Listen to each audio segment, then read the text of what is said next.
Hey guys, it's Ben with Bullet Points here, and I'm going to make a video today on what I believe the top 5 cheapest firearms that everyone should own is. This is my own personal list, and I think everybody has the right to a firearm. I think that everybody should own a firearm, and for a lot of people, price is a barrier to entry, I should say, and I don't think that should be. So I put together 5 firearms here that are reasonably priced. All of them are under $500, and some of them are way under $500. So you can get out there and get into shooting. Number one, I think, is one that I think it's important for a lot of people to own. I think everybody should have a .22 pistol and a .22 rifle. It's cheap to shoot. Ammo's easy to come by. It's great for practicing low recoil. So my first gun here is the Walther P22. The gun is clear. It's unloaded. This is the Walther P22. It's a very, very good gun. Ruger also makes very good .22s, pistols. I went with the Walther. I like it because it's got the, on the end of the barrel here, you can put an adapter to put a suppressor if you ever wanted to. It is a hammer-fired gun, which, again, I like. It's got a decock and everything on it, so it's a super safe little gun. Super easy to take apart and clean. And right now, the current list price for it is on Academy Sports. I got my prices from a bunch of different websites. Is $249.99. I've seen it on Gunbroker, $100 less than that used. So you could probably pick it up for around $150 used. So I think that's a pretty good deal for a good, reliable, decent little pistol.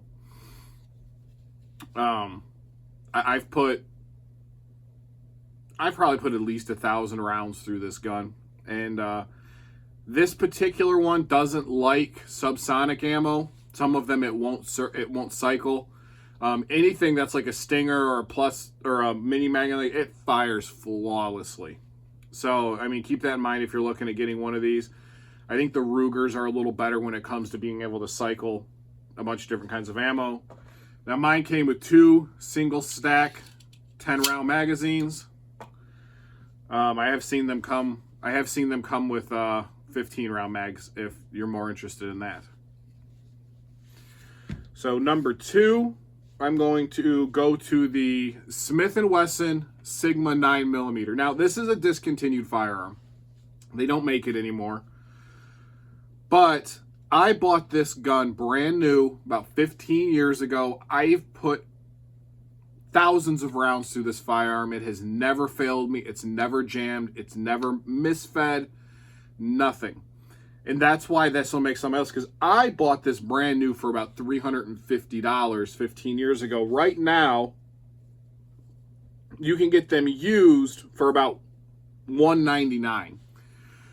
Now, $200 to get into a good, reliable 9mm, I think, is a very, very fair price. They do make the newer version of this, and that's a little more pricey. It's not the Sigma anymore. I think it's the SD9VE or something like that. But this is a very, very good, reliable pattern. Glock actually sued Smith & Wesson over this because they said it resembled a Glock too much. And if you take a good look at this, you can definitely see the resemblance between this and a Glock. Again, very easy to take apart, very easy to clean, super reliable. Mine came with 2 16-round 9mm magazines. And it actually came with a hard case at the time. That's not something you get a lot anymore. It's got the rail on the front here if you wanted to put a flashlight or something on it. So, really, this is just to say any good, cheap 9mm pistol, but I brought this one up in particular because I believe that it's a very reliable, very functional platform. So that's why the Smith & Wesson Sigma 9mm is making it onto my list of cheap, good firearms. Next, we're going to step into some rifles. Let's just go ahead and do the Ruger 10/22. Now, mine has some modifications done to it. It's got a Tapco stock. But other than that, it's completely stock. I just wanted a little bit of a better form fit on the stock. You could buy them with wood stocks, composite stocks. Archangel makes stock for them. Everybody make. The aftermarket for 10/22s is insane. But they're really cheap right now. $249.99 on Cabela's website, so $250. You can get it in the wood stock or the composite stock. And I really, really like 10/22s. You can feed them any kind of 22 ammo out there, long rifle ammo out there, and they will cycle it flawlessly. I got a little red dot on mine. They're just really good. They're pretty accurate. Again, and for the price, I hesitate to say this, but if it was an end of the world scenario and I could only bring one gun with me, it would probably be a Ruger 10/22. Now, I think a lot of people out there are going to argue with that. But it's just the versatility. I can carry 500 rounds of 10/22 for the same weight as 100 rounds for my AR. It's a great varmint gun.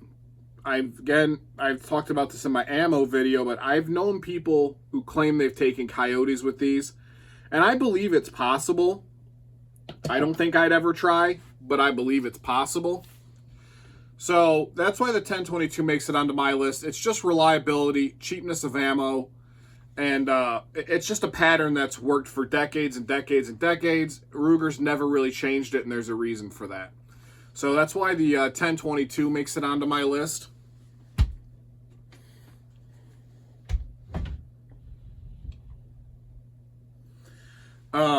Next, I showed this gun in one of my other videos, but this is the Palmetto State Arms AR-15. Right now, Palmetto is this exact gun. Mine's got a bunch of add-ons on it, mind you, so it would be completely stripped down. No sights, no light, no foregrip, and it's $469.99 on Palmetto's website, or $569.99 if you want the pop-up sights front and rear. And that's a pretty decent deal because these are like $60 a piece, so you're pretty much saving $20 if you buy it with the sights already on it. It's been a very, very reliable gun for me. I know other people out there have had issues with their Palmettos. I have not had these issues. I own a couple of them, and they've been really good, reliable guns. Now, I like the .223 caliber. That's what I would get mine in if I was anybody. Again, the ammo's a little cheaper. It's a little easier to feed. The recoil's a lot less. So it's a really good rifle if you want to get into rifles. And then it doesn't have to be a Palmetto, I guess. There's a lot of other companies that make sub $500 ARs, but do your research because from what I understand, some of those can be junk. I like Palmetto because they do make a good, reliable firearm, and they make them cheap enough that it gets that barrier to entry way down for a lot of people. Because you can get into the AR market at $1,200, $1,500, $2,000. I mean, even some of the other higher end brands, their cheapest models are $800, $900. So with Palmetto coming in at that sub $500 price point, I think it's a pretty good deal. So that's why the Palmetto AR makes it onto my list. Next, I have got this is a big one, the Remington 870. Now mine, again, has a few add-ons on it. It's got the pistol grip buttstock, and it's got the tube extender to get you a couple more rounds on there. But again, it's a pattern that's been around for decades and decades and decades. There's a reason for that. It's extremely reliable. 12 gauge is fairly cheap to buy.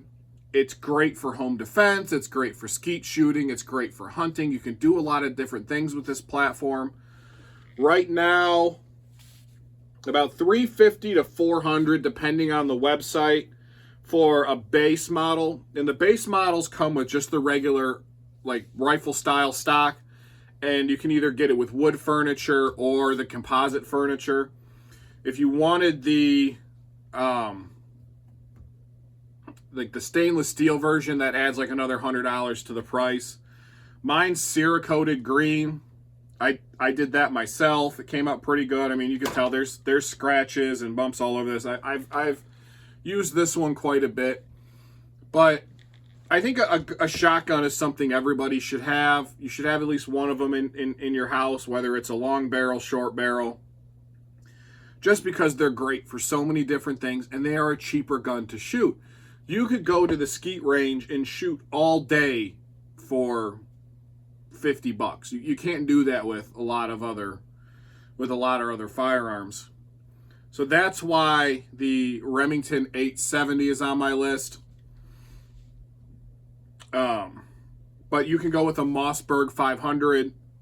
Very, very, very similar, and they're very, very similar priced. I said I looked it up earlier. I was actually finding the Mossbergs for is around $250, so even $100 less than the Remington. But I put the Remington on my list instead, just because I like this slightly better. But I do have one more gun. I have an honorable mention. Let me go grab that, and I'll get back to you. All right, so my honorable mention in this category is in this category because you used to be able to get these extremely cheap. Like I'm talking so cheap it was hard to not buy one. I think a lot of people fell into that, and a lot of people own these because of the cost. And that's going to be the Mosin Nagant 9130. It's probably hard to get this whole thing in the shot because she's a pretty big girl here. This one in particular that I'm holding is the very first gun I ever bought on my own when I turned 18. I paid $85 for it. So that's under $100, $85, and it came with a sling, came with 2 ammo pouches, came with a cleaning kit, oil bottles, and it came with a bayonet for $85. Yes, that was almost 20 years ago now. That was 18 years ago, but you could buy these so cheap. People were buying them by the case. You could buy an entire case of these guns for under $1,000. And it's a good gun. You'll have people out there who will say it's not. It's a cheap Milsert. I own several of these. They've all been really, really good to me. I've shot all of them, at a couple hundred yards. They've been accurate. All of my bolts work real nice and smooth. I have a scope mounted on one of them. The other 2 I don't.